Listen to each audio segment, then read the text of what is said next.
Good morning friends. आज हम पढ़ेंगे पीडिया का वाइवा का एस्पेक्ट में कैसे हमें पढ़ना है। तो पहले तो आता है हमारा नेशनल इम्यूनाइजेशन शेड्यूल। तो इसमें हम देख सकते हैं कि एज ऑफ वैक्सीन दे रखी है। बर्थ पे हम BCG देते हैं, OPV की 0 डोज होते हैं और हेपेटाइटिस बी की 0 डोज देते हैं। फिर 6th वीक में हम DPT का फर्स्ट डोज देते हैं। DPT OPV और DPT हेपेटाइटिस बी और HIV मिलाकर हमारा क्या बनाते हैं, पेंटावेलेंट। ठीक है, तो ये सब फर्स्ट डोज हम दे देते हैं 6th वीक में। 10th वीक में हम देते हैं सेकेंड डोज और 14th वीक में हम देते हैं थर्ड डोज। हेपेटाइटिस OPV भी हम तीनों 6, 10, 14 में देते हैं। और जो हमारी IPV है वो हम सिर्फ कब देते हैं, 6th और 14th वीक में देते हैं। जो हमारी न्यूमोकोकल वैक्सीन होती है वो भी हम 6 to 14th वीक में देते हैं। जो IPV होती है वो इंट्राडर्मल देते हैं और 0.1 ml देते हैं, और BCG भी 0.1 ml देते हैं। बाकी सब 0.5 ml IM देते हैं। मीजल्स की बात करते हैं। मीजल्स की वैक्सीन देते हैं 9 to 12 मंथ्स में। उसके साथ विटामिन A देते हैं और जापानीज एन्सेफेलाइटिस भी देते हैं। ठीक है, और जो मीजल्स की वैक्सीन है MMR है, ये हम कैसे देते हैं, सबक्यूटेनियसली देखते हैं और ये 0.5 ml देते हैं। फिर 16 to 24 वीक्स में अगेन मीजल्स और जापानीज एन्सेफेलाइटिस देते हैं और DPT बूस्टर का फर्स्ट डोज भी देते हैं और OPV देते हैं। 5th ईयर में हम DPT का सेकेंड बूस्टर देते हैं। 10th and 16th ईयर पे हम जो है टेटनस का इंजेक्शन लेते हैं। ठीक है, अगर हम न्यूट्रिशन एंड डाइटरी हिस्ट्री की बात करें तो हम क्या पूछते हैं, पहले तो हम ब्रेस्ट फीडिंग के बारे में पूछेंगे, कॉम्प्लीमेंट्री फीडिंग के बारे में पूछेंगे, quality and quantity of feeds, protein and calorie intake per day, diet balanced और नॉट, फास्ट फूड खाता है कि नहीं, वेजिटेरियन है कि नहीं, फूड के बिलीव्स क्या है, फैट्स क्या है और कोई एलर्जी तो नहीं है। ठीक है, हाँ, तो कैसे हम फीडिंग असेसमेंट करते हैं in an infant less than 6 month. तो पहले हम name of mother, name of baby लेंगे, फिर हम लेते हैं एज, फिर हम लेते हैं वेट। ठीक है, सो फर्स्ट फीड कब गिवन थी। ठीक है, तो पहली बार ब्रेस्ट फेड हुआ था बच्चा तो कब हुआ था, विद इन 1 आवर हुआ था या फिर कैसे हुआ था। फिर दूसरा क्वेश्चन आता है weather the baby receive any pre lacteal feeds, कोई जड़ी बूटी पिलाई हो, शहद चटाया हो या फिर पानी पिलाया हो, ये पूछना होता है। How many times breast feed was given in last 24 hours, 8 बार देना होता है। How many night feeds were given, does the child receive any other food or drink in addition to breast feed, तब वो कॉम्प्लीमेंट्री फीडिंग नहीं रह जाती। हम पढ़ेंगे कॉम्प्लीमेंट्री फीडिंग क्या होती है। इफ़ येस तो वो फूड और ड्रिंक क्या था। अगर एनिमल और फॉर्मूला मिल्क दे रहे हैं तो 24 आवर्स में कितनी बार देते हैं, और जब हम देते हैं तो हम उसको कप में, स्पून में और बॉटल में कैसे देते हैं और कैसे प्रिपेयर होता है। क्या हम बॉटल को वॉश करते हैं या फिर उसको बॉईल करते हैं। ठीक है, कितनी बार जो बेबी है यूरिन पास करता है 24 आवर्स में, यूरिन का कलर क्या होता है, और मदर को कोई पेन तो नहीं होता ड्यूरिंग ब्रेस्ट फीडिंग, वो कब होता है, sore nipples and breast abscess में। ठीक है, फिर हम पूछते हैं ऑब्जर्वेशन फॉर ब्रेस्ट फीडिंग। तो एक वेल अटैच्ड बच्चा क्या होगा, हम क्या देखेंगे, एक तो chin touching the breast, mouth wide open, lower lip everted, more areola visible above than below the mouth, all these signs are present, तो मतलब अटैचमेंट गुड है। फिर पोजीशन की बात करते हैं।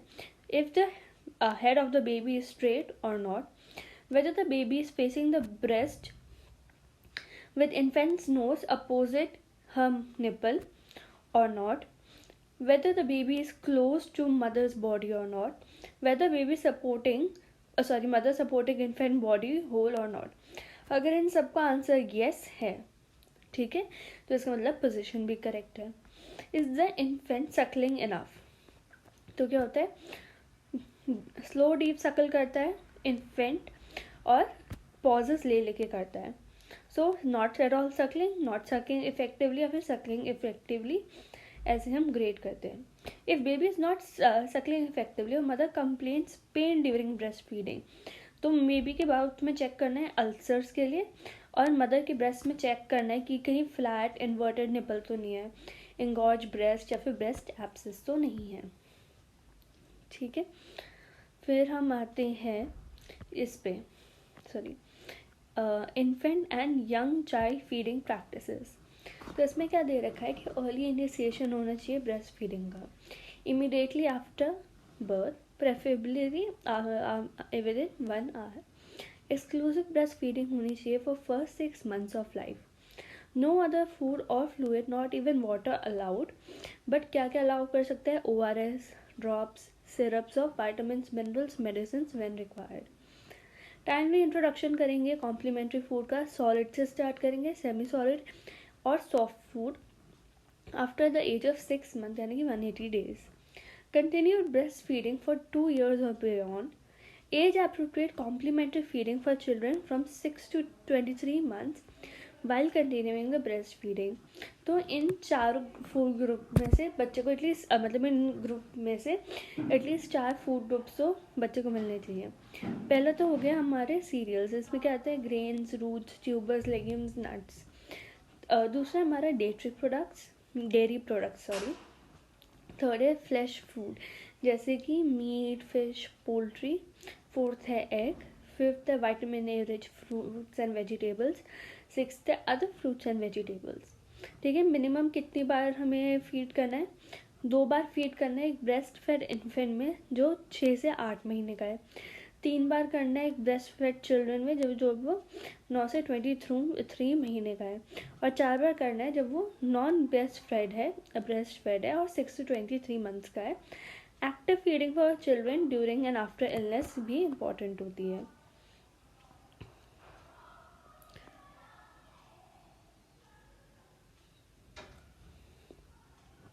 ठीक है, अब हम आते हैं इसमें कैसे हम हेल्प करते हैं मदर को पोजीशन करेक्ट करने में। जो इन्फेंट है उसकी नेक स्ट्रेट होनी चाहिए, बेंड होनी चाहिए, body turn towards the mother, body close to the mother and infant body supported by the mother. जो इस पिक्चर में आप देख सकते हैं, चिन टच करती है ब्रेस्ट को, माउथ वाइड ओपन है, लोअर लिप इवर्टेड है outwards and more areola visible above than below the mouth.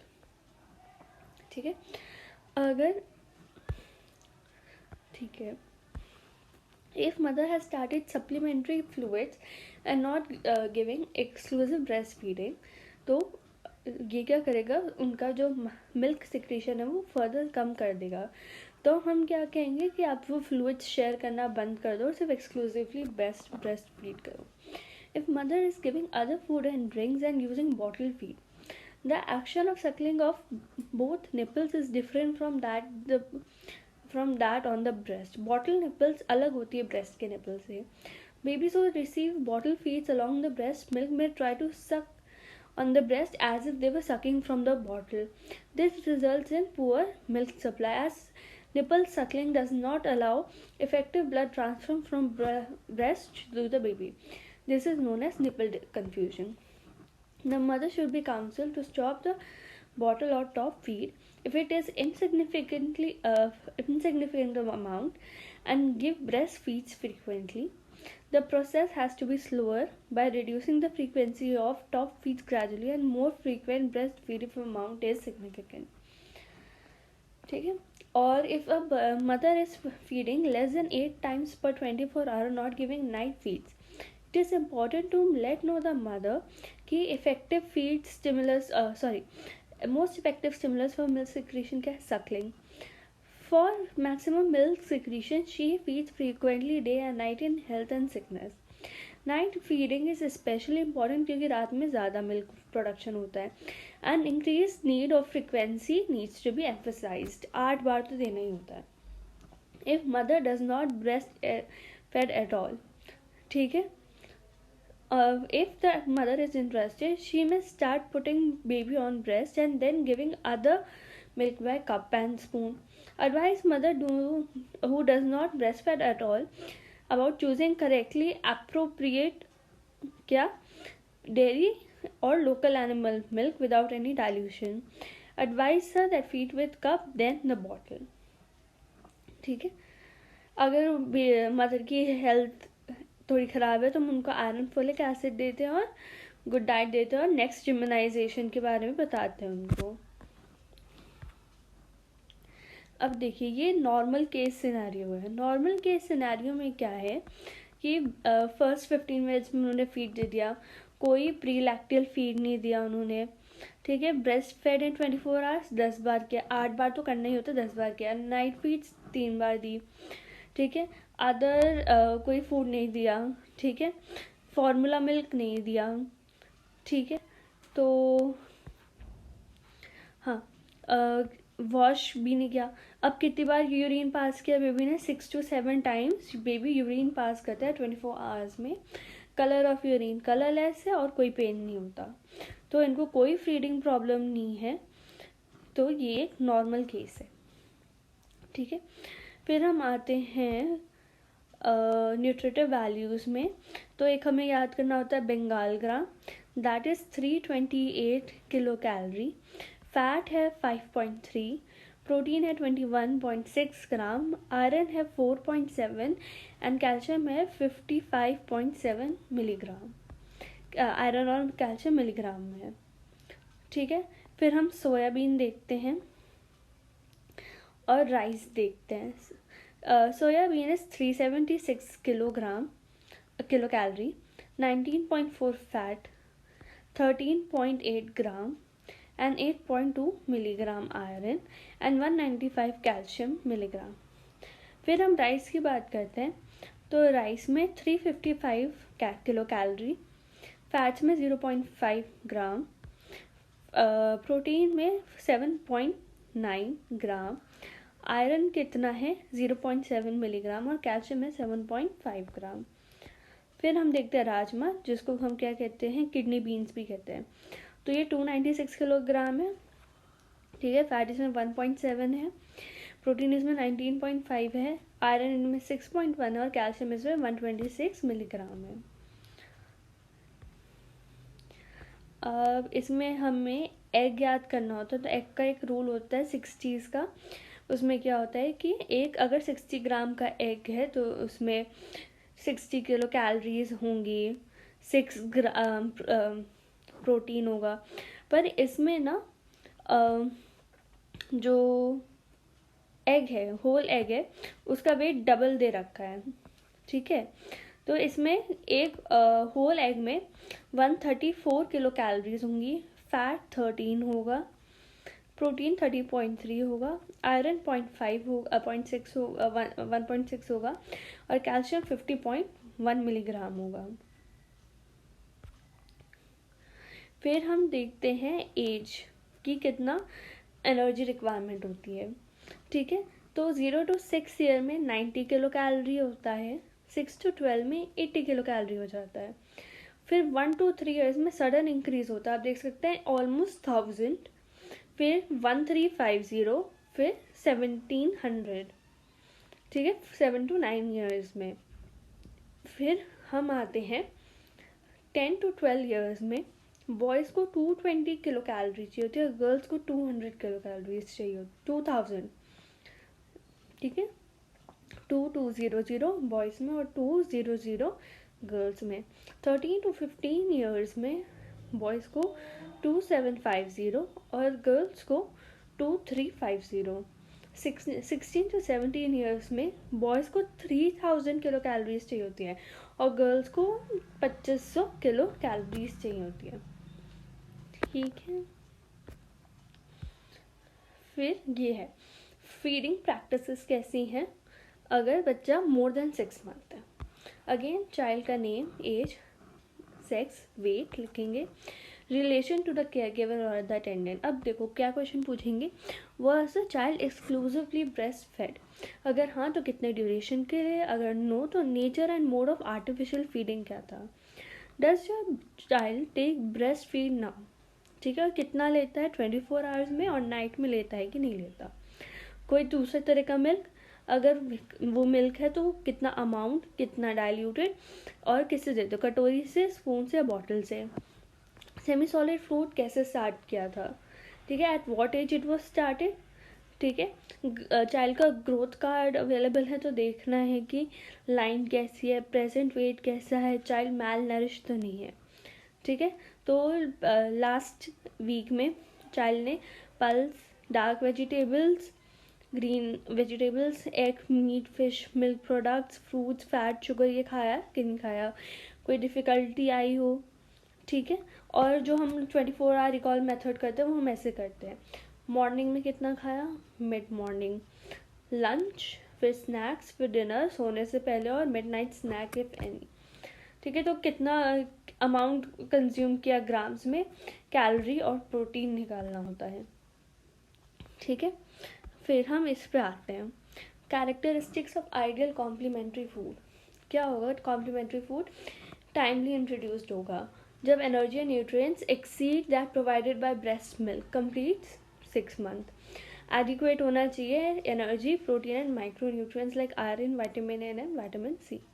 Properly fed, ठीक है, active feeding method and proper guideline, proper frequency according to the as.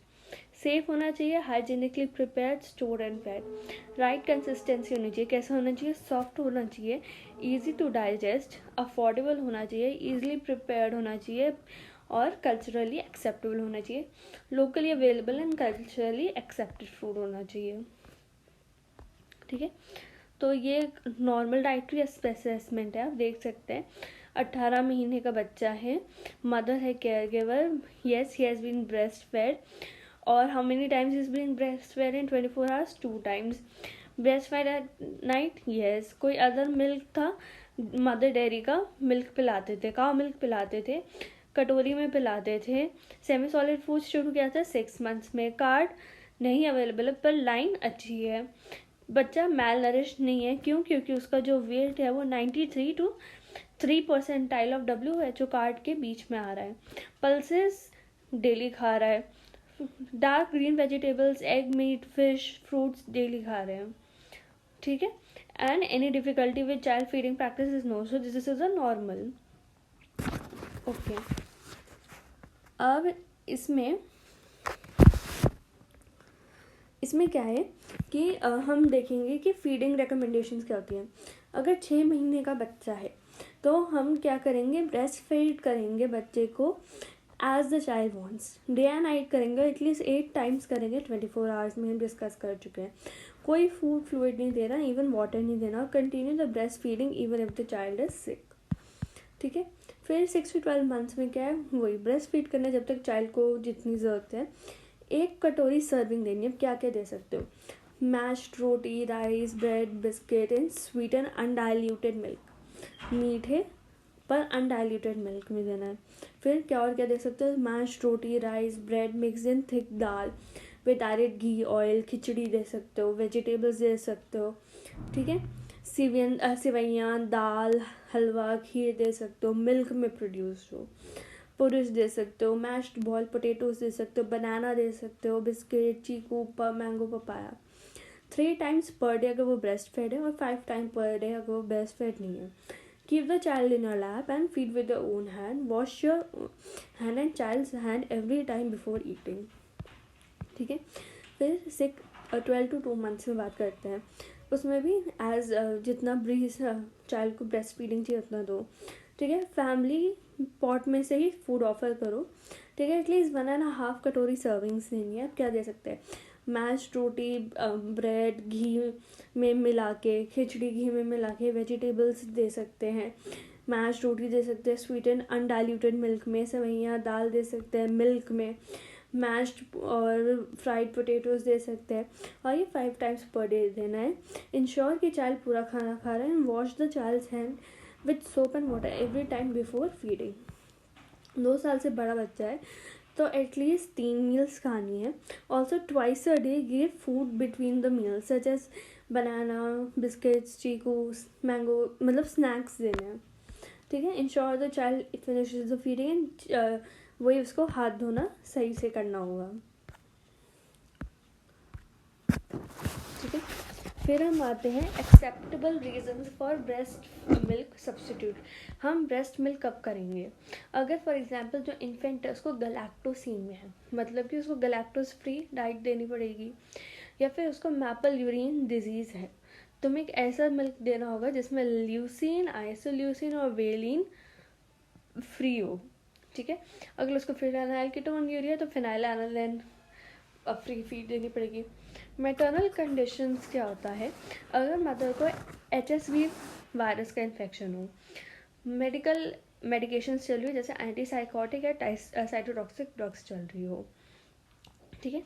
Infant for whom breast milk remains the best feeding option but who may need other food in addition to breast milk for a limited period of time. First, अगर उनको hypoglycaemia का chances हो, ठीक है, very high because of impaired metabolic adaptation और increase glucose demand, जैसे very low birth weight, preterm, small for gestational, या फिर जिनको इंट्रापार्टम हाइपोक्सिक इस्चेमिक स्ट्रेस हुआ हो, those who are ill and those whose mothers are diabetic, if their blood sugar fails responding to the optimal breastfeeding or breast milk feeding, ठीक है। फिर हम देखते हैं पैरामीटर्स देखते हैं, तो देखो हम क्या देखते हैं, एज देखते हैं, सेक्स देखते हैं, लेंथ, वेट, हाइट। लेंथ और हाइट में क्या डिफरेंस होता है, जब हम लेट आके देखते हैं दैट इज़ योर लेंथ, और जब हम खड़े होकर देखते हैं that is your height. Sitting height देखते हैं, head circumference, chest circumference, mid arm circumference, weight circumference, hip circumference देखते हैं, ट्राइसेप्स की skin fold, subscapular skin fold देखते हैं, पॉन्ड्रल इंडेक्स देखते हैं और बॉडी मास इंडेक्स देखते हैं, ठीक है। फिर हम आते हैं failure to thrive. Failure to thrive क्या होता है, it implies that child has poor physical growth due to any cause, though this term per se does not include any abnormality in intellectual, social or emotional development, ठीक है, but eventually वो इन fears में भी deficiency ले आ सकते हैं, ठीक है। वेट भी द ऑब्जेक्टिव मार्कर, इसको वेट फॉल्टरिंग भी कहते हैं। टर्म कैसे डिफाइन करेंगे, अगर किसी बच्चे का weight for age less than 3rd percentile है, या फिर there is a downward trend, जब हम उसको फॉलो कर रहे हैं, पहले उसका 75 था फिर 25 हो गया, मतलब घट रहा है उसका ट्रेंड ग्रोथ चार्ट में। कोर्स की बात करते हैं तो कैसे हो सकता है, ये एंडोजीनस हो सकता है, एक्सोजीनस हो सकता है। कॉजेस की बात करते हैं, एंडोजीनस में क्या हो सकता है, ऑर्गेनिक इलनेस हो सकती है, that lead to inability of the child to absorb assimilate sufficient nutrients or the current dietary intake is not able to meet body's increase nutritional demand. ये क्या हो सकता है, inborn errors of metabolism, congenital malformations, infection, disorders of gastrointestinal, hepatobiliary, cardiovascular, renal, endocrine और nervous system। Exogenous में क्या होगा, non organic causes होंगे, ठीक है। जो बच्चा है वो एडिकेट न्यूट्रिशन से डिप्राइव्ड है, स्टिमुलेशन नहीं मिल रहा है उसे, लव, केयर एंड अफेक्शन नहीं मिल रहा है, ठीक है। ओवरलैपिंग होती है इन दोनों कॉजेज़ की और कंडीशन वर्स हो जाती है। इटोलॉजिकल क्लासिफिकेशन होती है on the basis of इनएडिक्वेट calorie intake, poor nutrient absorption, increased requirement due to increased metabolism और defective utilization। इसका अप्रोच क्या है, कंप्लीट हिस्ट्री लेंगे, डिटेल एग्जामिनेशन करेंगे, एंथ्रोपोमेट्री लेंगे, ऑब्जर्व करेंगे parent child interaction to find the cause. Treatment क्या है, identification and managing the primary cause, nutritional rehabilitation करेंगे, साइकोलॉजिकल इंटरवीनिंग करेंगे और फॉलोअप करेंगे क्लोजली, ठीक है। फिर वेट और हाइट के हिसाब से कैसे होता है, अगर लो हाइट फॉर एज है तो इसका मतलब ये क्या है, स्टंटिंग, और ये क्या है, क्रॉनिक मैल न्यूट्रिशन दिखाता है। तो 85 to 90% है, मतलब 85 to 89% है तो स्टंटिंग कहेंगे, और 85% से कम है तो सीवियर स्टंटिंग कहेंगे। वैसे ये वेट फॉर हाइट होता है दैट इज 70 to 79, तो इसको वेस्टिंग कहते हैं, it indicates acute malnutrition. 70 से कम है तो सीवियर वेस्टिंग। फिर हम आते हैं low weight for age. Low weight for age क्या होता है, लेस देन 80% ऑफ एक्सपेक्टेड, तो ये अंडर वेट है, it implies failure to thrive. High height for age, अगर 97% से ज़्यादा हाइट है, टॉलनेस है तो एंडोक्राइन डिसऑर्डर है। हाई BMI फॉर एज, ठीक है। अब देखो अगर 86 to 95 है तो ओवरवेट है, 95 से भी ज़्यादा है तो ओबीस है। ओवरवेट में क्या होगा, exogenous due to excess caloric intake, और एंडोजीनस प्रोसेस होगा ड्यू टू डिजीज प्रोसेस। ठीक है। फिर हम आते हैं शॉर्ट स्टेचर में। Short stature is defined as height less than 2 standard deviations below the mean or less than 3rd percentile। ठीक है। अब इसमें क्या अप्रोच होगी, शॉर्ट स्टेचर में भी प्रोपोर्शनेट और disproportionate as assessed by ratio of upper and lower segment length. Disproportionate short stature क्या होता है, जिसमें अबनॉर्मल स्केलेटल ग्रोथ हो, ईदर द लिम्स और द ट्रंक इज शॉर्ट। ठीक है। तो इसमें क्या होगा, शॉर्ट लिम्ब डिस्प्लेसिया हो सकती है, जैसे एकॉन्ड्रोप्लेसिया में होता है। आर्म स्पैन लेंथ कम हो सकता है, और इसमें क्या होगा, upper segment to lower segment ratio high होगा। इन शॉर्ट टर्म एनॉमलीज जैसे mucopolysaccharidosis, upper segment lower segment ratio decrease होगा और आर्म स्पैन इंक्सीड कर देगा हाइट को। प्रोपोर्शनेट में शॉर्ट स्टेचर क्या होता है, इज मोर कॉमन। ये सेकेंडरी डिले की वजह से होता है, constitutional delay in growth, chronic infections, malabsorption, congenital heart disease, renal failure, endocrine malfunctioning. A child with proportionate short stature may be thin or fat. Thin and short children result due to underlying systemic disorders, while fat and short children are likely to have endocrine etiology. Evaluation क्या करेंगे हम, antenatal problems देखेंगे, maternal problems देखेंगे और record करेंगे gestational age and weight at birth. हम symptoms पूछेंगे, chronic, cardiac, renal, respiratory, gastrointestinal, ठीक है, डिजीजेस की डाइटरी हिस्ट्री ऑब्टेन करेंगे और इंक्वायर करेंगे social, psychological and emotional factors को।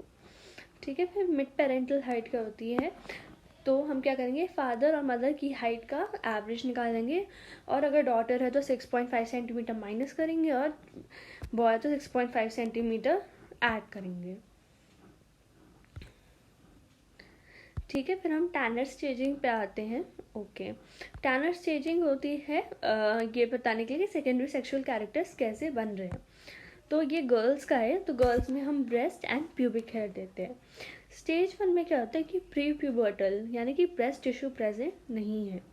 फिर स्टेज 2 में क्या होता है कि ब्रेस्ट बढ़ आता है और एरियोला इनलार्ज करता है। स्टेज 3 में कहते हैं ब्रेस्ट फर्दर इनलार्ज होता है और एरियोला भी इनलार्ज करता है, but the contour separation between the two, ठीक है, सेपरेशन आने लग जाता है। फिर 4th में सेकेंडरी मोल्ड आता है, ठीक है, एरियोला बनाता है and the papillae above the level of the breast. ठीक है। तो इसमें क्या होगा, स्टेज 3 में तो कलर डिफरेंस आ गया था और स्टेज 4 में एलिवेट हो गए हैं एरियोला एंड पैपिला। स्टेज 5 में अब अडल्ट लाइक साइज हो गया and projection of papilla alone. Pubic hair की बात करते हैं तो स्टेज 1 में अब्डोमिनल हेयर इतने होंगे, स्टेज 2 में स्पार्स होंगे, स्टेज 3 में डार्क और कोर्स होंगे, स्टेज 4 में अडल्ट टाइप होंगे पर लिमिटेड होंगे to mons pubis and labia, and stage 5 में स्प्रेड कर जाएंगे टू द मीडियल थाई। फिर हम बात करते हैं SMR स्टेजिंग इन बॉयज़। ये होता है हमारा प्राडर और किडोमीटर, हम इससे वॉल्यूम नापते हैं, टेस्टिकुलर वॉल्यूम। ठीक है। तो हम बॉयज़ में क्या देखते हैं, again pubic hair and testicular volume देखते हैं। स्टेज 1 होती है प्री प्यूबर्टल, इसमें टेस्टिकुलर वॉल्यूम कितनी होती है, लेस देन 4 ml, और हेयर कैसे होते हैं, same as abdominal hair. Stage 2 में क्या होता है, पेनाइल ग्रोथ होती है, thinning and reddening of scrotal skin होने लगती है। अब ये क्या हो गया, 4 to 10 ml। अब स्पार्स ग्रोथ होती है पर एट द बेस ऑफ पीनस। फिर 3rd स्टेज में इंक्रीज लेंथ होता है, स्क्रोटल थिकनिंग एंड डार्कनिंग होती है और 10 to 15 ml वॉल्यूम होता है। डार्कर और कोर्सर हेयर्स आते हैं। ठीक है। फिर स्टेज 4 में पेनाइल लेंथ और इंक्रीज करती है, depth and pigmentation of scrotum 15 to 20 ml, और इस बार भी अडल्ट टाइप हो जाएंगे हेयर्स पर थाइज में नहीं जाएंगे। और फिर उसमें अडल्ट जेनिटेलिया होता है, वॉल्यूम 20 ml से ज़्यादा होता है, और अडल्ट टाइप में ये स्प्रेड कर जाता है टू द मीडियल थाई। तो प्यूबिक हेयर